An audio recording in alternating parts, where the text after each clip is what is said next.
This was the best Mario Galaxy movie ever.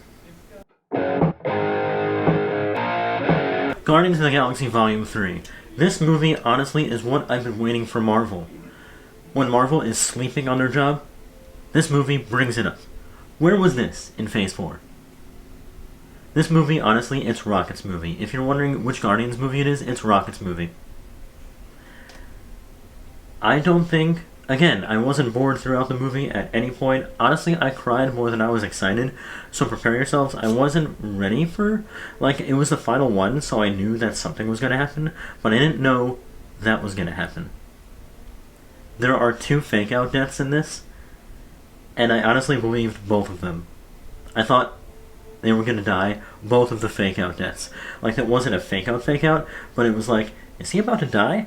It is the last one, so there's that part. No other Avengers are in this movie besides the Guardians, cast, and it still fits. It fits. They didn't even mention... I think they mentioned Endgame, once. They didn't, sugarcoat it or anything. They didn't force it in. Even the comedy. The comedy was there. It was there between the cast and crew. The Guardians crew has the best dynamic in any Avengers movie. Because they don't force in comedy in, how Thor Love and Thunder. How that movie forced... How that movie forced comedy. This movie has comedy between the characters. It did not need to be forced at all. Now, Rocket's backstory. I knew something tragic happened because he never talks about it and how he was, created, but I never thought I would hate a villain more than Thanos. I honestly didn't think I would hate a villain more than Thanos. But it happened. It happened in this movie. This villain, honestly, is the best villain since Thanos, because every other... I think Phase 4 just had their own generic villain, they're the opposite of the hero in this movie. They have the same powers, they are just their villain for the comic book, right? No. This villain, I hate more than any villain put together in any movie. You know why? Because he's an animal abuser. That's why I hate him. They know how to get you. If you abuse an animal, you're the worst villain in history. That being said, he did a great job acting, because I hated him every second. The way he caressed, Rocket's face and, the backstories, I'm get your hand off his face, you asshole. He's an animal. He's not a toy. That being said, I cried in the backstory a lot, because he had friends, and he doesn't have friends in the present day, and that can only make my brain go, well, I know what's going to happen. But I still wasn't expecting it. I was speculating, but I wasn't expecting the outcome that we got in the movie. I keep forgetting it's Bradley Cooper voicing Rocket. Although Vin Diesel killed it, because Groot... Spoilers. Groot spoke in this movie. It was... You know what? I feel like he wanted to do it because that means we're family now. Because at certain points you can see characters learning his language while spending time with him. So do you learn it while spending time with him? Or do you have to be taught the language? I think if you just spend time with Groot, you'll understand him more. So now we understand him as a family. That almost got me more than Rocket backstory. And I thought they were going to kill off Peter Quill because of the Chris Pratt, bullshit thing.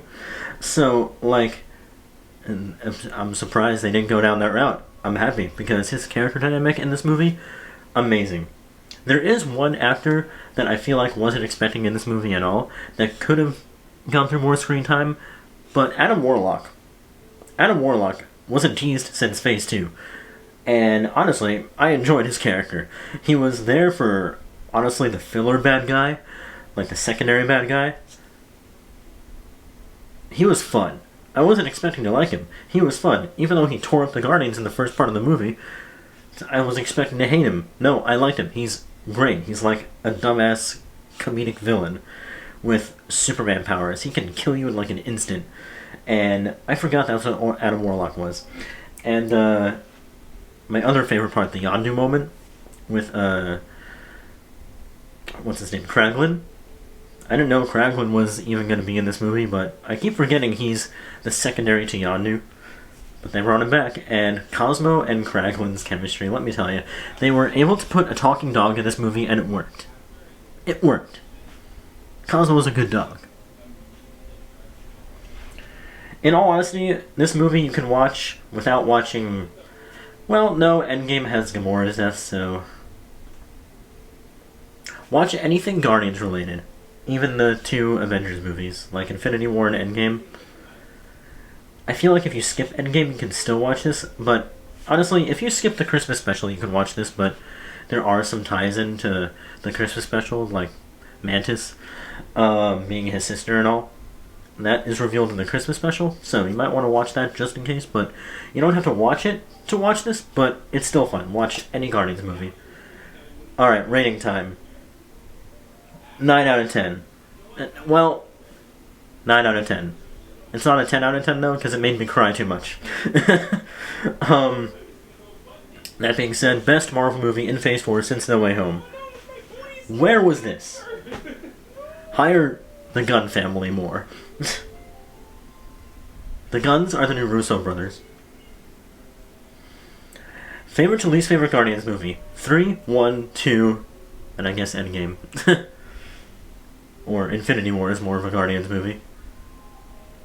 Yep, Christmas special in between that. Well guys, that was my movie review. Comment below, let us know what you think, and if you want to see more, subscribe. New reviews every Sunday. Meh.